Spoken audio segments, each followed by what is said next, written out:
मोदी मंत्रिमंडल ने जातिगत जनगणना का निर्णय ले लिया है।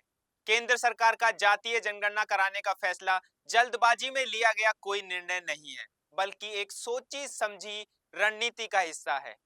लब्बो लुबाव समझिए, बिहार विधानसभा चुनाव सिर पर है और जाहिर है जातिगत जनगणना नहीं हो सकेगी। जानकारों का मानना है कि देश के सामाजिक ताने बाने में जातिगत जनगणना का निर्णय लेना जितना आसान है, उस पर काम करना उतना ही मुश्किल। श्रेय की होड़ के साथ अब जातीय जनगणना से भावी राजनीति के स्वरूप में बदलाव को लेकर बहस शुरू हो गई है। नमस्कार, खास पेशकश राजनीतिक विषाद जात से छह और मात लेकर हाजिर हूं मैं, मनेंद्र प्रताप सिंह। जातीय जनगणना की जड़ें 60 के दशक में समाजवादियों के इस नारे में है कि संसोपा ने बांधी गांठ, पिछड़े पावे सौ में 60।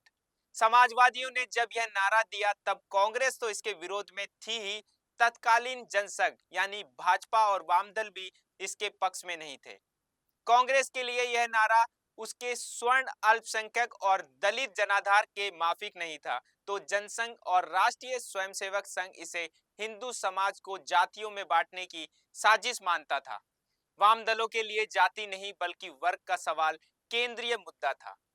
राहुल गांधी ने कांग्रेस के पुराने चरित्र और प्रकृति के उलट जातीय जनगणना के मुद्दे को उठाना शुरू किया और इस शिद्दत से उठाया कि वह सामाजिक न्याय की राजनीति करने वाले तमाम नेताओं से आगे निकल गए। जातीय जनगणना का मुद्दा मुख्य रूप से उनका मुख्य मुद्दा बन गया। राहुल की इस जिद ने कई पुराने दिग्गज कांग्रेसियों को असहज भी किया। उसमें से कुछ ने तो अपना रास्ता भी बदल लिया। सड़क से लेकर संसद तक राहुल ने अपने हर भाषण में जातीय जनगणना कराने की मांग करते हुए केंद्र की भाजपा सरकार को लगातार घेरा। जबकि भाजपा इस मुद्दे पर पहले ढुलमुल रही, फिर खुलकर विरोध पर उतर आई। एनडीए के घटक दलों में जदयू और चिराग पासवान, उपेंद्र कुशवाहा, अनुप्रिया पटेल, रामदास अठावले आरपीए नेता ने जातीय जनगणना की मांग का समर्थन करते हुए एनडीए के भीतर अपनी आवाज उठाई। अब मोदी सरकार की ओर से अचानक लिया गया यह फैसला एक महत्वपूर्ण नीतिगत बदलाव को दर्शाता है।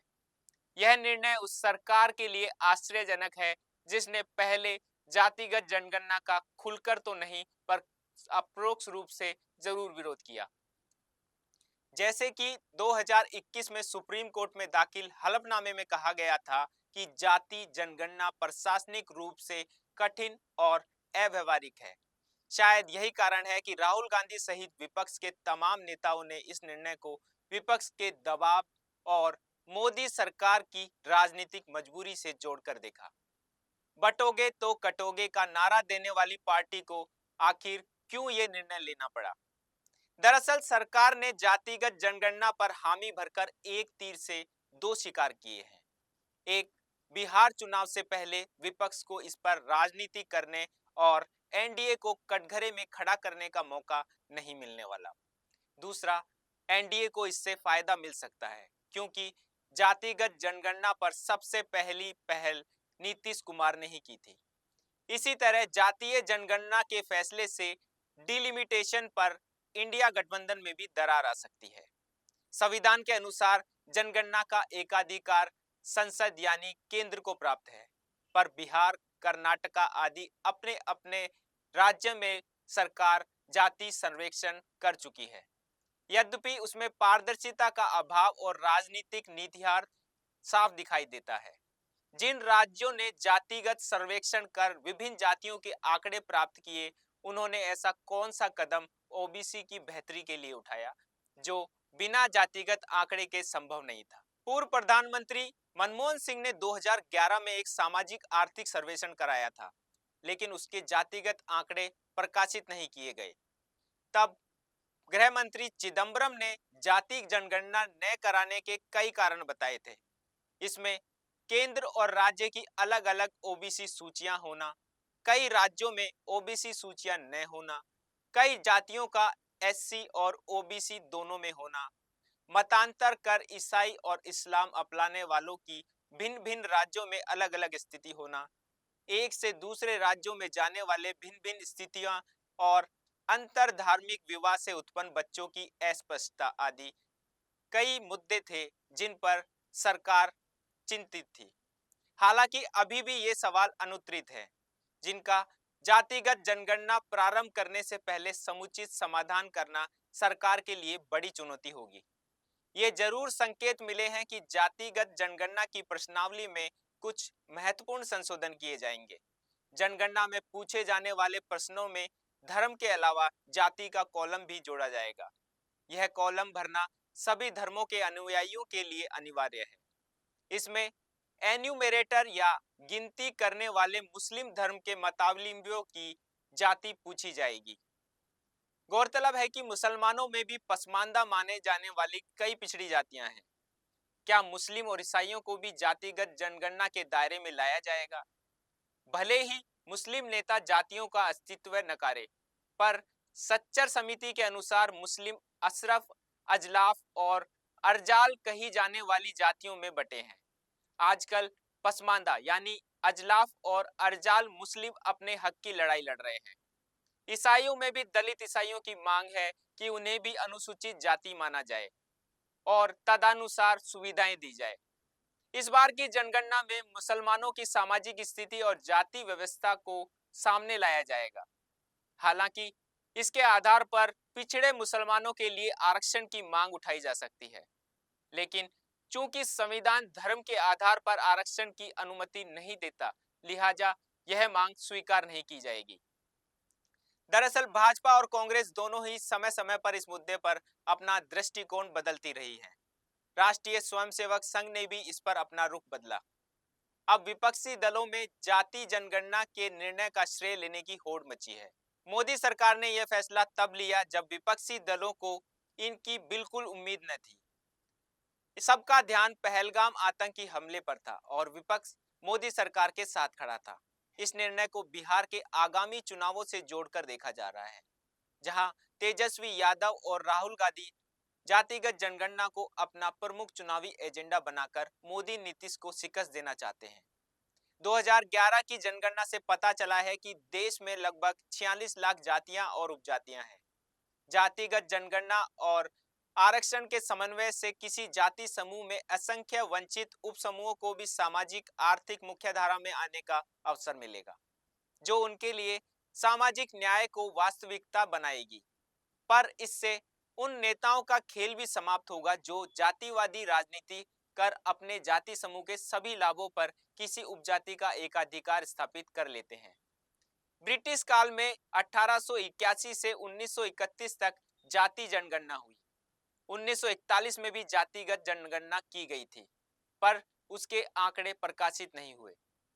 स्वतंत्रता के बाद 1951 से 2011 तक आंशिक जाति गणना हुई, जिसमें अनुसूचित जातियों और जनजातियों की गणना की गई। 1941 में जनगणना कमिश्नर MWM यीट्स ने जातिगत जनगणना को खर्चीला, समय खपाऊ, सामाजिक विद्वेष पैदा करने वाली और डॉक्टर अंबेडकर के जाति विहीन समाज के मार्ग में अवरोधक बताया था। जातीय जनगणना से दलित आदिवासियों को कोई फर्क नहीं, क्योंकि उनकी गणना तो बराबर होती रही, लेकिन अन्य पिछड़ा वर्ग को लगता है कि अब उसे इसका लाभ नहीं मिलेगा। पर किसी को नहीं पता कि ऐसा कैसे होगा। क्या जातिगत जनगणना केवल एक चुनावी दांवपेच का खेल है, या राजनीतिक दलों द्वारा समाज के एक बड़े वर्ग को साधने की कवायद? बेशक जाति जनगणना ने ओबीसी जातियों के भी आंकड़े सामने लाने की कवायद शुरू कर दी है। आरक्षण के उपवर्गीकरण से उन्हें कुछ लाभ भी मिलेगा, लेकिन यह भविष्य बताएगा कि जातिवार गणना से सामाजिक न्याय को सच में नई उड़ान मिलेगी। यदि जाति जनगणना से ही सामाजिक न्याय की स्थापना होती, तो क्या SC/ST समाज को वांछित सामाजिक न्याय मिल सका? यह सही है कि दलितों में एक दो जातियों की स्थिति में बेहतरी आई, लेकिन शेष सैकड़ों जातियों में अभी तक वही हाल है। यही स्थिति आदिवासियों में भी है।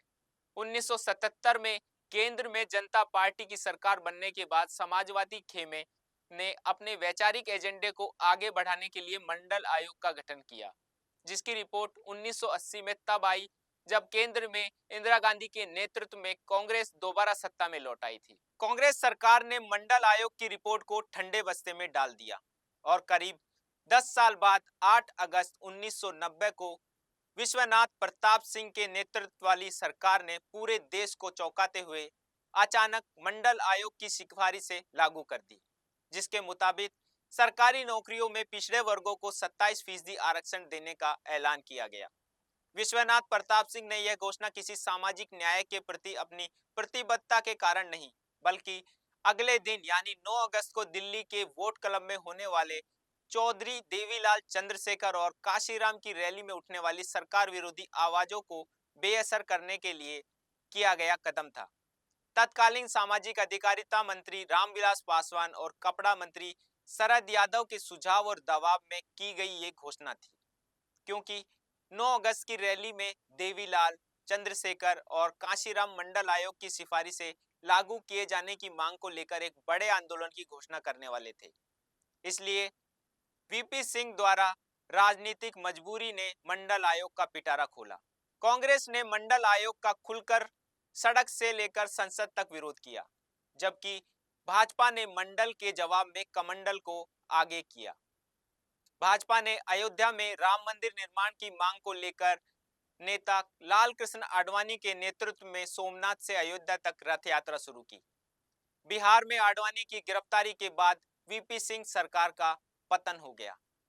केंद्र से पहले बिहार, तेलंगाना और कर्नाटक में जातियों की संख्या गिनने के लिए सर्वेक्षण कराए जा चुके हैं। संविधान के अनुसार जनगणना का अधिकार केवल केंद्र सरकार को है, लिहाजा राज्यों को केवल सर्वे करने का अधिकार है। राज्यों में सर्वे के आधार पर ओबीसी की संख्या 1931 की तुलना में काफी अधिक बताई गई।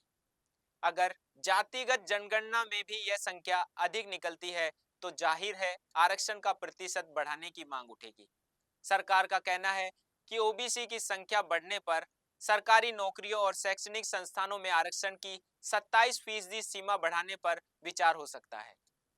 इसके लिए वही फार्मूला इस्तेमाल हो सकता है जो आर्थिक रूप से कमजोर लोगों को 10% आरक्षण देने के समय लागू किया गया, यानी सीटों की संख्या बढ़ाना। 50% सीलिंग को पार करने के बारे में अभी तक कोई विचार नहीं करना के बराबर है। जनगणना आयोग को इस समस्या से निपटना होगा। इसमें सबसे बड़ी कठिनाई यह है कि किसी भी नागरिक को अपनी जाति बताने की स्वतंत्रता है और उसके लिए उसे प्रमाण नहीं दिखाना। क्या अब देश में लोक नीतियां जाति देखकर बनेगी? क्या हर जाति और वर्ग के लिए बनी नीतियां हमें सामाजिक न्याय, बंधुत्व और एकता की ओर ले जा सकेगी? क्या आरक्षण की सामाजिक न्याय का एकमात्र संवाहक है? क्या जातियों को उनकी जनसंख्या के अनुपात में देश के संसाधनों और सेवाओं का आवंटन हमारी समस्याओं का सही समाधान है? ऐसा तो कठोर साम्यवादी व्यवस्था में भी नहीं है। जातियां हमारी सामाजिक संरचना का आधार है।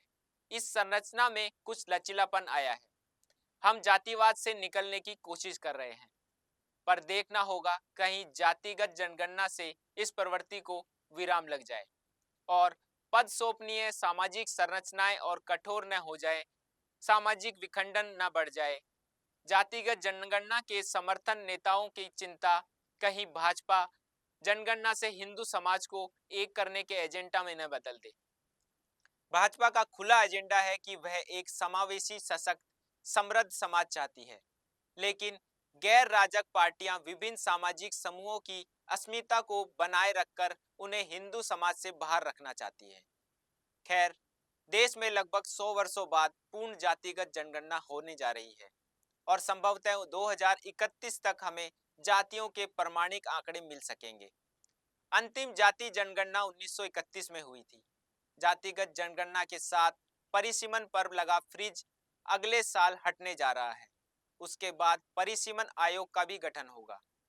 आयोग को काम करने के लिए जनसंख्या के आंकड़ों की दरकार होगी और यह काम बिना जनगणना के नहीं हो सकेगा। परिसीमन आयोग देश भर का दौरा करेगा और जनता से सुझाव आमंत्रित करेगा। उसी के आधार पर नई लोकसभा सीटों के गठन और उनकी संख्या बढ़ाने के बारे में भी विचार होगा। परिसीमन आयोग की रिपोर्ट आने के बाद महिलाओं को 33% आरक्षण देने का नारी शक्ति वंदन अधिनियम भी लागू हो सकेगा। भाजपा के सामने चुनौती है कि जातीय जनगणना से लोगों की जो जातीय पहचान मजबूत होगी उसे फिर से हिंदू पहचान में बदलकर अपने हिंदुत्व के छाते को मजबूत करे। जबकि कांग्रेस के सामने चुनौती है कि आमतौर से कांग्रेस से दूर रहने वाला पिछड़ा वर्ग जातीय जनगणना का श्रेय उसे देकर उसके साथ कैसे जुड़े।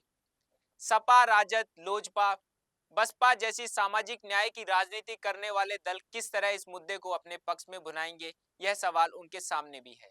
लेकिन 1990 का उदाहरण ऐसा है जिसमें राजनीतिक मजबूरी में मंडल लागू करने के बाद वीपी सिंह और उनका जनता दल 1991 का लोकसभा चुनाव हार गया। मंडल राजनीति का लाभ उन क्षत्रप नेताओं को मिला जो पिछड़े वर्गों से थे। पिछड़े वर्गों की राजनीति भी करने वालों को इसका लाभ नहीं मिला। भाजपा ने भी अगर राजनीतिक मजबूरी में जातीय जनगणना को लागू करने की घोषणा की है, तो क्या उसका राजनीतिक श्रेय संभाल पाएगी? इस मुद्दे पर अतीत में उसके नेताओं के बयान और भाषण विपक्ष का हथियार बनेंगे, लेकिन प्रधानमंत्री नरेंद्र मोदी का खुद पिछले वर्ग का होना उनके पक्ष में है। कांग्रेस इसकी काट कैसे कर पाएगी?